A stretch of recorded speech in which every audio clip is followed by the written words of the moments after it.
Vous est-il déjà arrivé de réfléchir au nombre de fois, au cours de la journée, où quelqu'un appuie sur un bouton invisible en vous, et où vous réagissez, sans même vous en rendre compte, un message qui arrive et change votre humeur, un commentaire qui résonne dans votre tête pendant des heures, un regard, une critique, un silence, et soudain, votre tranquillité disparaît.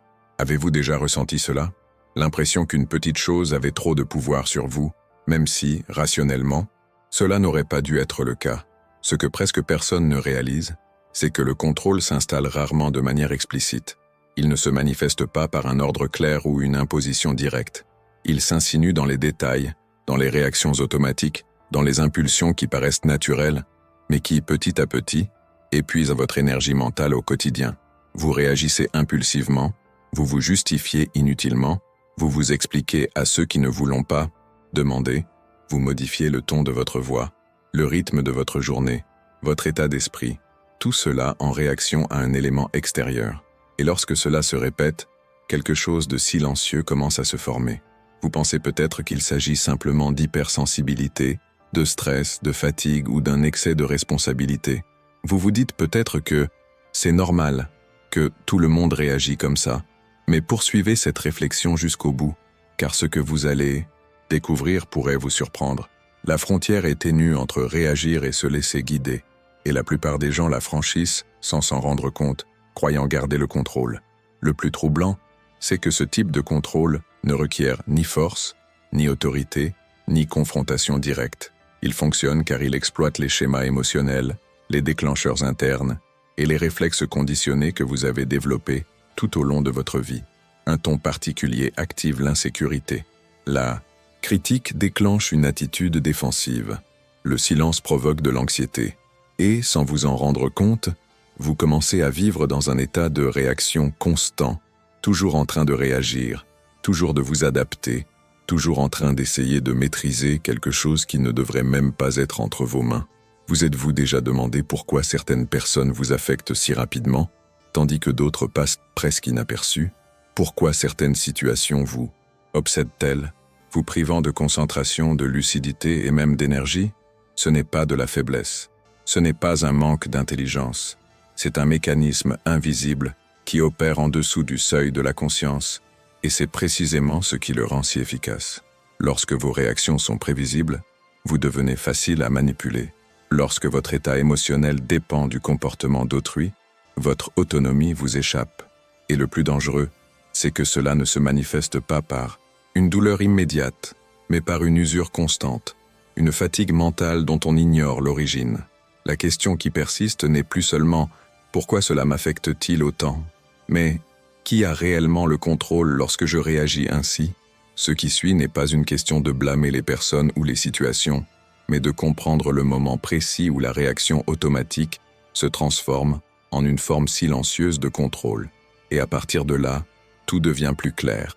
Et le plus déconcertant, c'est peut-être de réaliser que vous n'êtes pas seul à ressentir cela. Nombreux sont ceux qui éprouvent cette même lassitude silencieuse, la croyant personnelle, alors qu'il s'agit en réalité d'un schéma partagé par ceux qui n'ont pas encore pris conscience de l'influence du temps sur leurs réflexes. Si, à un moment ou un autre de cette vidéo, vous avez ressenti ce malaise intérieur, comme si quelqu'un mettait des mots sur quelque chose que vous n'avez jamais su exprimer, cela en dit déjà long.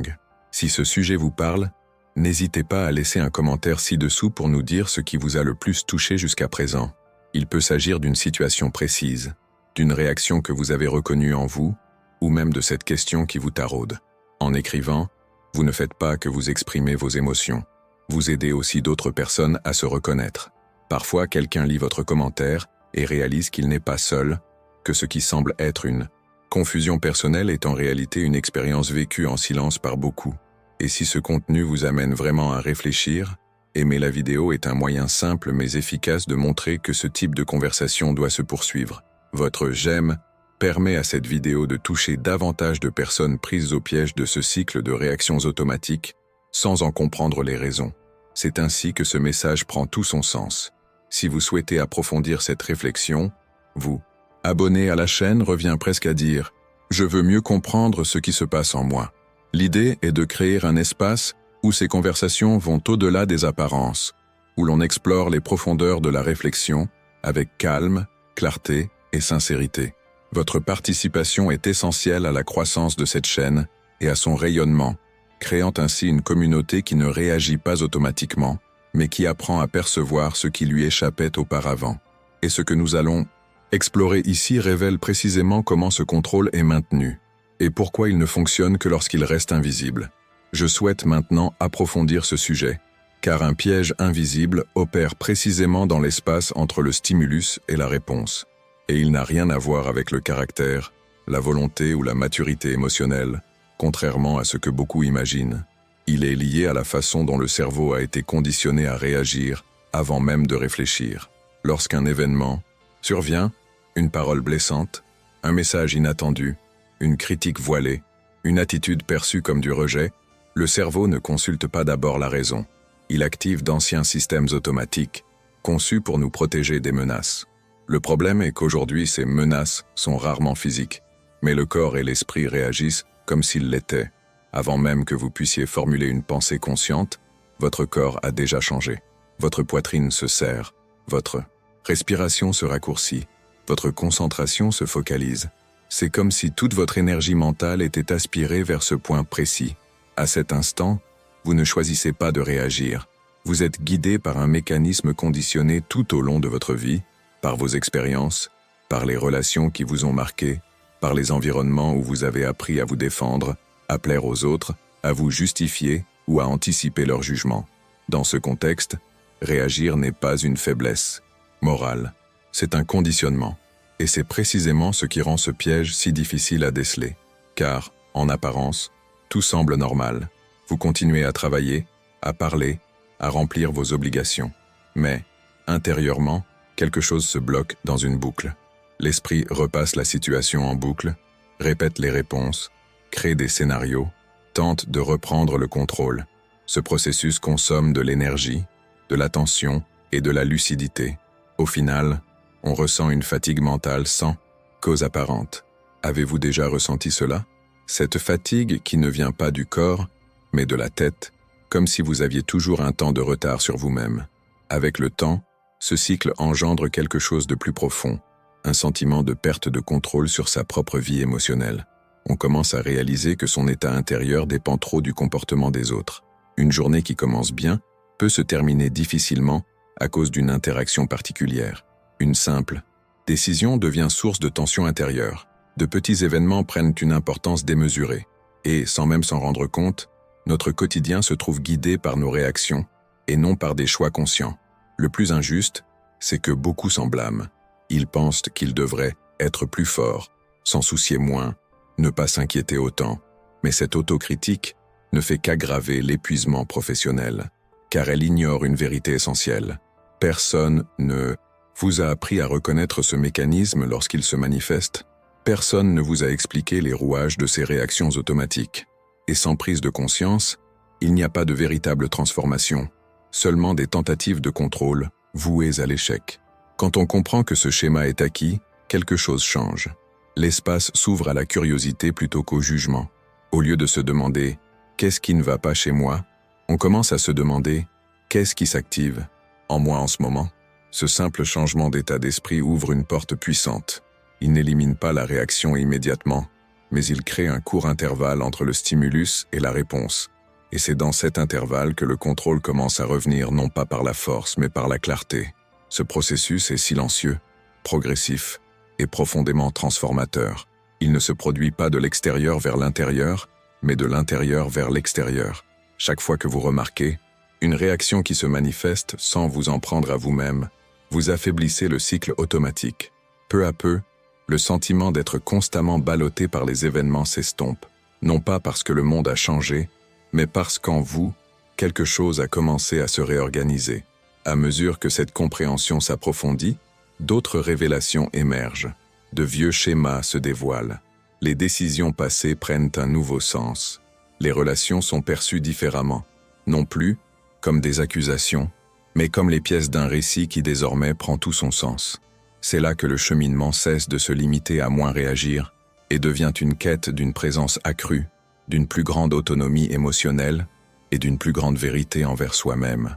Si un quelconque aspect de ce texte vous a interpellé, Écrivez dans les commentaires. Cela me paraît logique.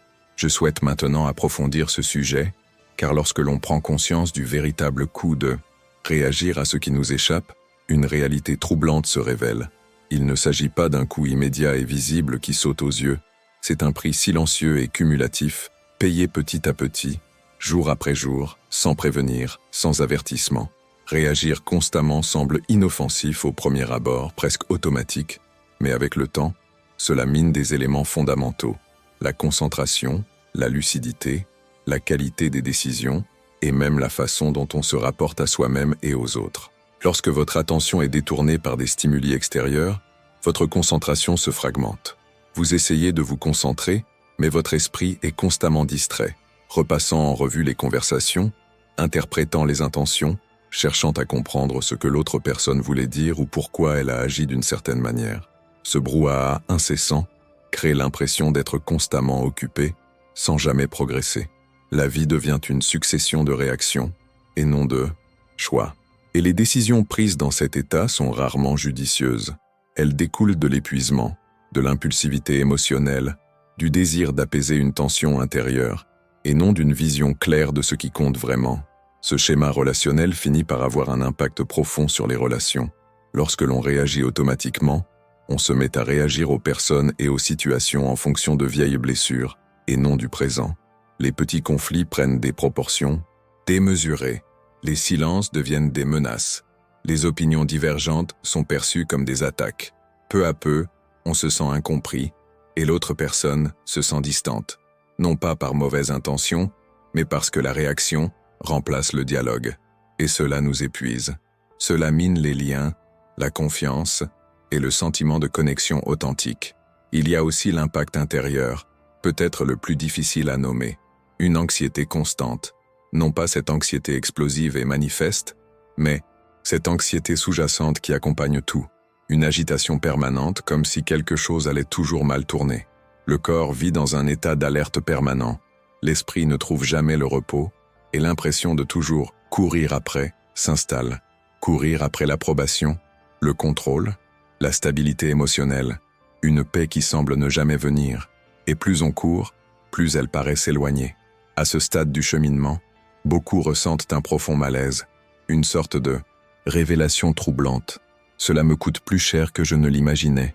Il ne s'agit pas seulement d'énergie mentale, il s'agit de temps, il s'agit de présence, il s'agit de la capacité à vivre des moments simples sans être prisonnier de ses réactions intérieures. Il s'agit de la possibilité de faire des choix en accord avec sa véritable nature, et non avec les exigences du contexte. Le plus curieux, c'est que personne ne choisit consciemment de vivre ainsi. Cela se construit insidieusement, alimenté par de vieilles habitudes émotionnelles, des croyances non remises en question, et une mentalité qui confond réaction et authenticité, comme si réagir était synonyme de vérité, alors qu'en réalité, il s'agit souvent de répéter des schémas non désirés. Quand on commence à le comprendre, quelque chose change. Une clarté dérangeante mais libératrice émerge. La vérité cachée n'est pas que le monde exige trop de vous, mais que vous abandonnez trop de votre maîtrise intérieure à ce qui ne mérite pas ce pouvoir. Cette prise de conscience n'offre pas de solution miracle, mais elle apporte quelque chose d'encore plus précieux, la conscience. Et la conscience transforme votre rapport à vos propres décisions. Vous commencez à percevoir le moment précis où la réaction menace de prendre le dessus. Vous en percevez l'impact avant qu'il ne se propage. Non pas pour vous réprimer, mais pour comprendre, pour choisir autrement lorsque c'est possible, pour ne pas alimenter automatiquement ce cycle. Avec le temps, ce changement d'attitude modifie toute la dynamique intérieure. Le sentiment d'être toujours en retard émotionnellement s'estompe. On se sent plus ancré, plus présent, avec davantage d'espace intérieur pour répondre plutôt que réagir. Et cela change tout. La façon dont on gère les conflits, dont on prend des décisions importantes, dont on se positionne et surtout, dont on se sent pleinement soi-même. Ce n'est pas encore la fin du chemin, mais un tournant discret où le voyage prend une autre direction. Si cela a suscité quelque chose en vous, laissez un commentaire à la fin. Je suis moi aussi en plein dans cette aventure. J'aimerais maintenant approfondir ce sujet, car il existe un tournant silencieux qui transforme radicalement notre perception de notre propre vie. C'est le moment où l'on commence à distinguer clairement ce qui est réellement sous notre contrôle de ce qui ne l'a jamais été. La plupart des souffrances émotionnelles proviennent précisément de la confusion entre ces deux notions. Nous grandissons en croyant que si nous faisons suffisamment d'efforts, si nous nous expliquons mieux, si nous réagissons de la bonne manière, ou si nous anticipons tout, nous serons capables de contrôler les gens, les situations et leurs conséquences. Mais c'est l'une des vérités les plus difficiles à accepter. Le monde extérieur n'obéit pas à notre volonté. Les événements extérieurs surviennent. Chacun agit en fonction de son histoire, de ses blessures, de ses peurs et de ses intérêts. Les situations déviennent du plan initial. Les résultats ne correspondent pas toujours aux intentions. Et lutter contre cela engendre des frictions constantes. Plus on tente de contrôler ce qui se passe à l'extérieur, plus on a l'impression de perdre quelque chose. Ce combat est épuisant car il est sans fin. Il y aura toujours une variable hors de notre contrôle, un comportement inattendu, une réaction qui ne vient pas, une prise de conscience qui ne se produit pas. Et tant que l'on investit de l'énergie dans cela, le sentiment d'impuissance grandit. Mais il existe un point d'équilibre que presque personne n'explore. Entre ce qui arrive et ce que vous en faites, il y a un espace, petit, souvent imperceptible, mais bien réel. Cet espace ne contrôle ni l'événement, ni la personne, ni le résultat. Il ne contrôle qu'une seule chose, votre réaction intérieure. Et c'est précisément là que réside la force mentale qui change tout, non pas comme un contrôle rigide, mais comme une conscience active. Quand on comprend cela, quelque chose se réorganise dans notre façon de penser. On cesse de gaspiller son énergie à essayer de maîtriser l'incontrôlable et on commence à investir dans ce qui peut être façonné. On ne choisit pas le stimulus, mais on choisit comment l'interpréter. On ne décide pas de l'attitude de l'autre personne, mais on décide du sens qu'elle aura en nous. On ne définit pas le résultat immédiat, mais on définit l'état d'esprit avec lequel on aborde le processus. Ce changement paraît simple, mais son impact est profond. En coulisses de cette transformation, quelque chose de subtil se produit. La réaction cesse d'être automatique et devient observable. On commence à percevoir l'impulsion naissante, sans pour autant avoir besoin d'y obéir. Et dans cet intervalle, si bref soit-il, naît la possibilité d'une prise de décision consciente. Parfois, on réagit encore, mais en pleine conscience. D'autres fois, on choisit autrement. Et chaque petit choix conscient renforce cette capacité intérieure, cette autonomie émotionnelle indépendante de l'environnement. Cela ne signifie pas devenir froid, indifférent ou passif. Au contraire, cela signifie agir avec plus d'authenticité. Lorsque la réponse émane de cette profondeur intérieure, elle est moins chargée d'émotions et plus intentionnelle. Les conversations gagnent en clarté. Les limites se définissent avec moins de culpabilité. Les décisions ne sont plus prises pour apaiser les tensions, mais avec une vision à long terme. Le cheminement trouve un nouveau rythme, moins d'urgence émotionnelle, plus de direction. La grande révélation ici est de comprendre que le contrôle ne consiste pas à dominer le monde, mais à assumer la responsabilité de ses propres réactions. Tout le reste n'est qu'illusion. Et lorsque cette illusion se dissipe, un phénomène inattendu se produit. On se sent plus léger. Non pas que la vie soit devenue facile, mais parce qu'on a cessé de porter un fardeau qui n'a jamais été le nôtre. C'est un tournant silencieux, où le sentiment de toujours réagir cède la place à une présence plus affirmée et plus ancrée. À mesure que cette compréhension s'approfondit, d'autres dimensions se révèlent. On perçoit plus clairement les schémas anciens, on réalise comment certaines décisions ont été influencées par des impulsions inconscientes, et l'on entreprend de reconstruire sa relation avec son monde intérieur.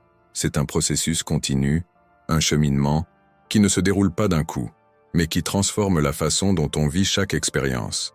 Si cela vous semble logique, veuillez commenter ci-dessous. Cela me semble logique. J'aimerais maintenant approfondir ce sujet, car un principe simple, presque tacite, transforme radicalement notre façon d'aborder les choses. La pause. Non pas la pause physique où le corps s'arrête, mais la pause intérieure et consciente qui précède la réaction. Il est étonnant de constater à quel point un détail, si infime, peut avoir un impact si profond sur notre état d'esprit. La plupart des gens pensent réagir instinctivement, par habitude, faute de temps pour réfléchir. Or, la vérité est qu'il existe toujours un intervalle, aussi minime soit-il, entre le stimulus et la réponse. Le problème, c'est que cet intervalle n'a jamais été appris. Faire une pause n'est pas inné. C'est une habitude qui se construit discrètement, en coulisses. Au début, elle ne dure qu'une seconde, parfois moins. Mais cette seconde suffit à interrompre le pilotage automatique. Lorsqu'un événement survient et que vous sentez monter l'impulsion, le besoin de réagir, de vous justifier, de vous défendre, d'attaquer ou de vous replier sur vous-même, la pause agit comme un frein en douceur, non pas pour réprimer l'émotion mais pour créer un espace pour percevoir ce qui se passe en vous avant d'agir vers l'extérieur. À ce moment précis, quelque chose d'important se produit. Le corps ressent encore les émotions. Elles sont toujours présentes, mais vous n'en êtes pas complètement désorienté. Vous observez, vous remarquez la tension, le tourbillon de pensée, l'urgence intérieure. Et par cette simple observation, sans jugement, l'intensité commence à diminuer. Il ne s'agit pas d'une théorie abstraite, c'est physiologique. Lorsque vous ralentissez votre réaction, le système d'alerte s'affaiblit. L'esprit retrouve sa clarté. La décision cesse d'être une réaction instinctive et devient une possibilité. Cette pause change la donne car elle vous offre le choix. Au lieu d'exploser, vous pouvez répondre avec fermeté. Au lieu de vous justifier automatiquement, vous pouvez garder le silence. Au lieu de vous épuiser à essayer de contrôler la situation, vous pouvez choisir de ne pas alimenter ce cycle. Et plus vous pratiquez, plus cela devient naturel. La pause devient un nouveau réflexe, un réflexe de présence. Le soulagement qui en découle est bien réel. Non pas que les problèmes disparaissent, mais parce qu'on cesse de les alimenter intérieurement. L'énergie auparavant gaspillée en réactions inutiles commence à être préservée. L'impact se manifeste par de petits détails, des conversations moins tendues, des nuits plus sereines, des décisions plus cohérentes. Le chemin n'est plus un champ de bataille permanent, mais devient plus fluide. Il est important de comprendre que faire une pause n'est pas de la passivité. C'est une force silencieuse. C'est la capacité de choisir sa propre position, même lorsque l'environnement tente de nous faire passer en mode automatique. Avec le temps, cette pratique transforme notre perception de nous-mêmes. Une nouvelle confiance intérieure émerge. Non pas une confiance excessive, fondée sur un contrôle extérieur, mais une confiance solide, bâtie sur la certitude de pouvoir maintenir notre équilibre émotionnel face aux circonstances. Derrière ce changement se cache quelque chose de plus profond. La pause ouvre la voie à deux nouvelles questions.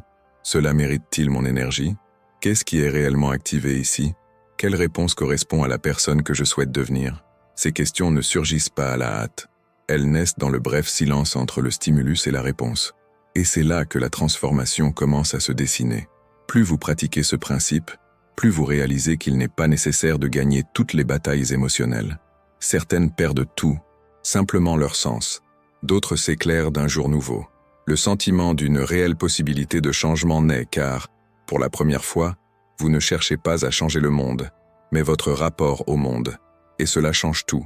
Il ne s'agit pas d'une fin, mais d'un point de départ. À partir de là, de nouvelles dimensions se révèlent, et la pause cesse d'être une simple habitude pour devenir un socle solide, permettant des décisions plus conscientes, des relations plus équilibrées et une présence plus pleine à sa propre vie. Si cela vous a parlé, laissez un commentaire à la fin. Je suis moi aussi en plein parcours. Je souhaite maintenant approfondir ce sujet, car une idée fausse et tacite empêche beaucoup de personnes de progresser sur ce chemin. Il s'agit de l'idée que cesser de réagir signifie tout encaisser en silence, comme si la seule alternative à l'explosion était la soumission, comme si choisir de ne pas réagir était un signe de faiblesse, de peur ou de manque de personnalité. Cette croyance est l'une des plus limitantes, car elle confond deux choses complètement différentes, la réaction impulsive et la réponse consciente.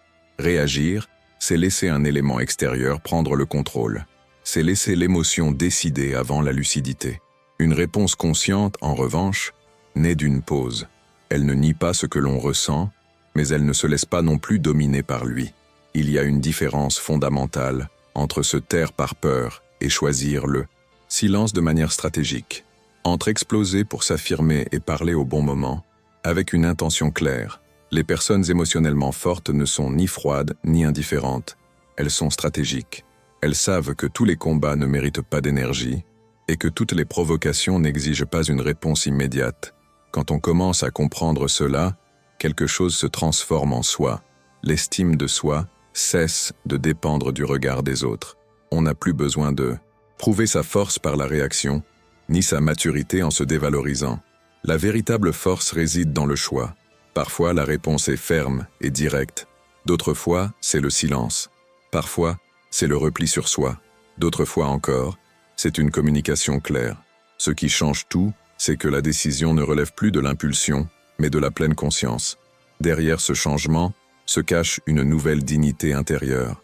Vous réalisez que vous pouvez vous affirmer sans perdre le contrôle de vos émotions, que vous pouvez exprimer votre désaccord sans vous désorganiser, et que vous pouvez poser des limites sans culpabiliser excessivement. Cela a un impact immédiat sur vos relations.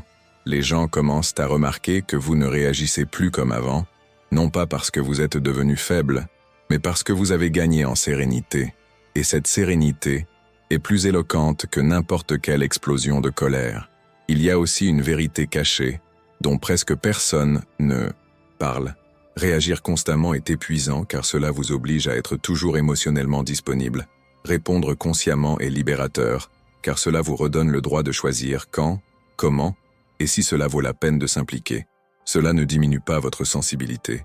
Au contraire, cela la rend plus intelligente, plus en accord avec vos décisions et avec la personne que vous aspirez à devenir.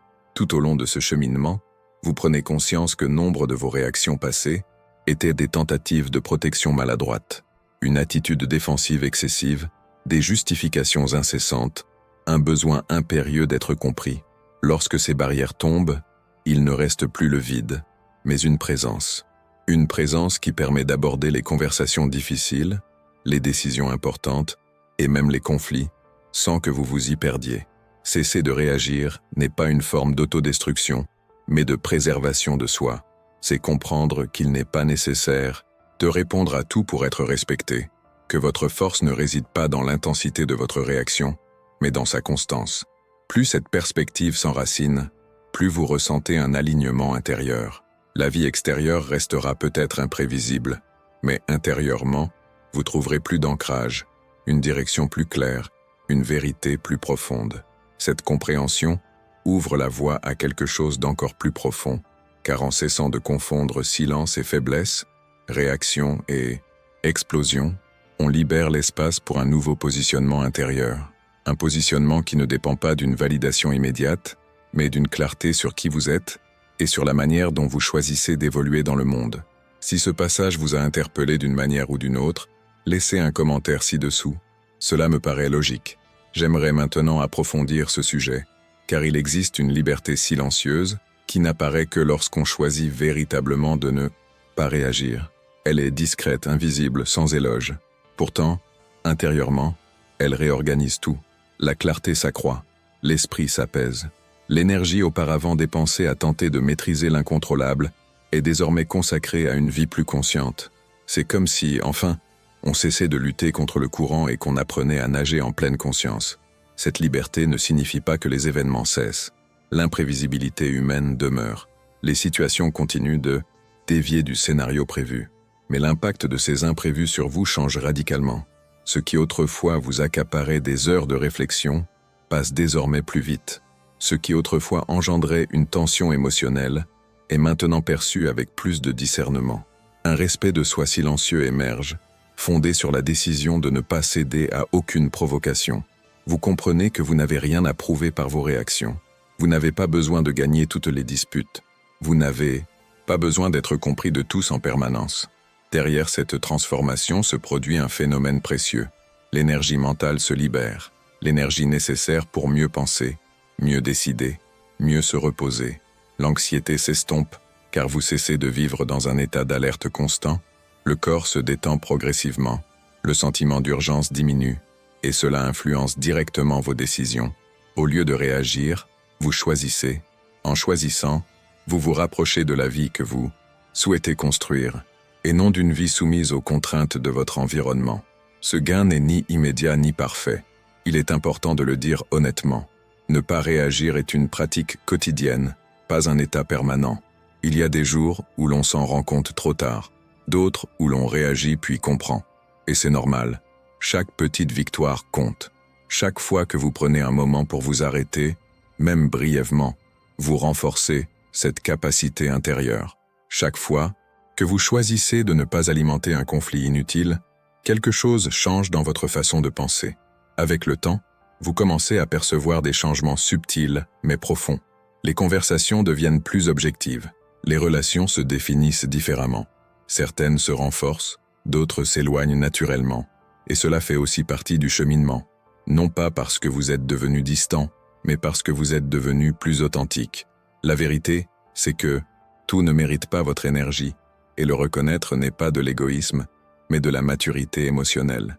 La liberté silencieuse de ne pas réagir engendre aussi une nouvelle forme de confiance. Une confiance qui ne dépend pas d'un contrôle extérieur, mais de la certitude intérieure de pouvoir se soutenir émotionnellement face aux événements. Cela modifie votre rapport au monde. Moins de tension, plus de présence, moins de stress, plus de direction, moins de bruit, plus de clarté. Plus cette pratique s'installe, plus on réalise que la vie n'exige pas de réponse à tout. Certaines choses passent, d'autres se résolvent d'elles-mêmes, d'autres encore requièrent une action consciente au moment opportun. Cette distinction est l'une des plus grandes révélations de ce cheminement. Elle nous rend du temps, de l'énergie et de la sérénité, non pas comme une promesse magique, mais comme le fruit de petits choix répétés.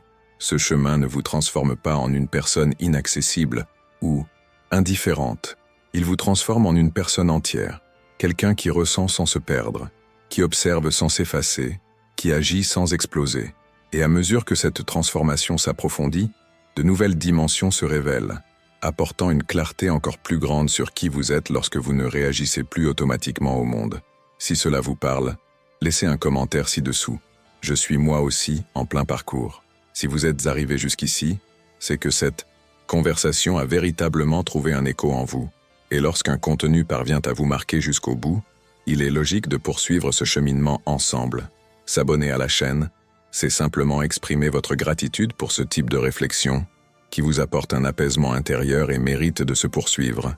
C'est ainsi que cet espace perdure, grâce à des échanges toujours plus profonds et pertinents. Si vous le souhaitez, laissez un commentaire pour nous dire que vous avez regardé la vidéo jusqu'au bout. Un simple « ce message était pour moi » suffit. Cela crée un véritable lien entre la personne qui reçoit le message et celle qui le regarde et montre que cette conversation vous est parvenue au bon moment. Si, tout au long de la vidéo, vous avez ressenti une connexion, une clarté ou même un soulagement silencieux, aimer la vidéo est un petit geste important qui renforce le lien que nous avons tissé. Avant de partir, voici une vidéo qui complète ce sujet et approfondit cette réflexion. Cliquez dessus et poursuivons la lecture avec moi.